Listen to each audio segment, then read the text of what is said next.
just as they come into Sunset Bend, they'll reach 155 miles an hour, and Apex, that hugely bumpy Sunset Bend, still doing 75 miles an hour. Tyler Maxson down the inside. This is the motorcycle style pass. Get alongside, get off the brakes, and then just ride the bumps on the inside.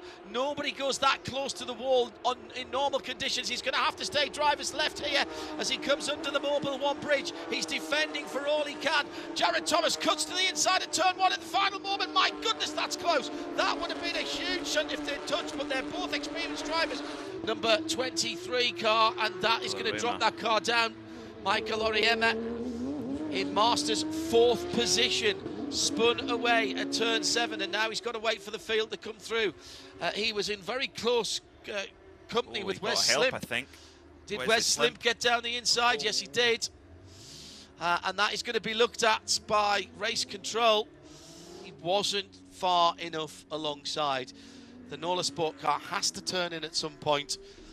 And Wesley Slim parking it. Yeah, maybe he has got some damage then. Because did get the move done, but then ran a little bit deep, and Talke's going to try and cut back in that GT Silver machine with the green stripe up the middle. But no, then is the number 71 of Bacuse for 11th. Naughty, Bacuse coming across in the middle of the road. He's got the inside line into turn 1. Now he'll go wide. It's the cut back again from Talke. He'll have the run into Christensen corner if he took it out. No, he goes to the right.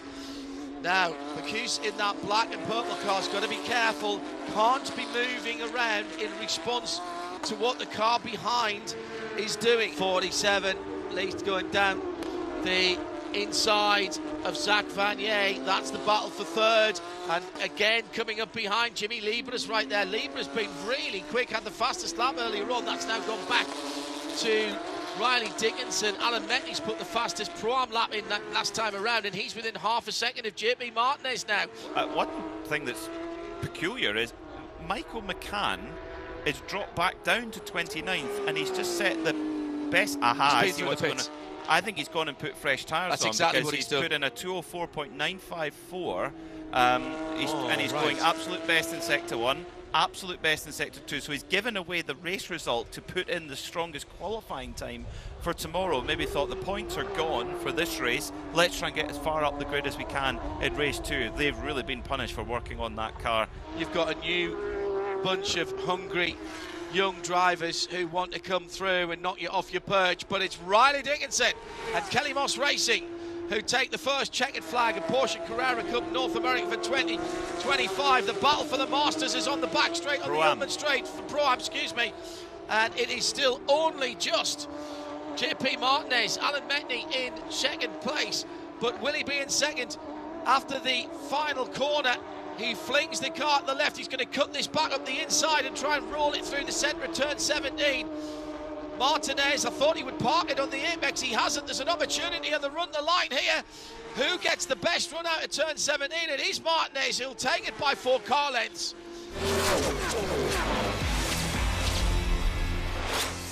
Green flag in the air. We're racing for round 2 of Porsche Carrera Cup North America. Brilliant getaway by Riley Dickinson. He jumps out to a lead. He won't even need to defend into turn 1. All the action's going to be behind him. Ryan Yardley comes through in 2nd, slightly wider, trying to do the cutback down the inside, but Riley is wise to that in the Racing for Children's white and green Kelly Moss car, but it's side by side behind him with Jimmy Ibra in the red and white car, trying to go around the outside, and there's contact.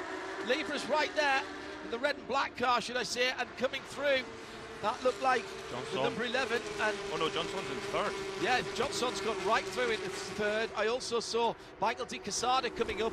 Casada started in 7th. He's up to 4th position now. So a pretty... Oh, and a huge mistake. And this is going to be 1, 2, 3 cars. Sabra Cook involved, but she's driven away. Sabra Cook has got through there. Also in is the... Grant Talke. Michael McCann as well in the number 8. 37 rather gets away. That's Sabra Cook. Actually, Freiberg was around there. Now, was that the other car that was involved? Now, let's see if we can unpack this, Peter. Heavy braking area. It's good, clean racing. Watch out for the... Oh, there was a push.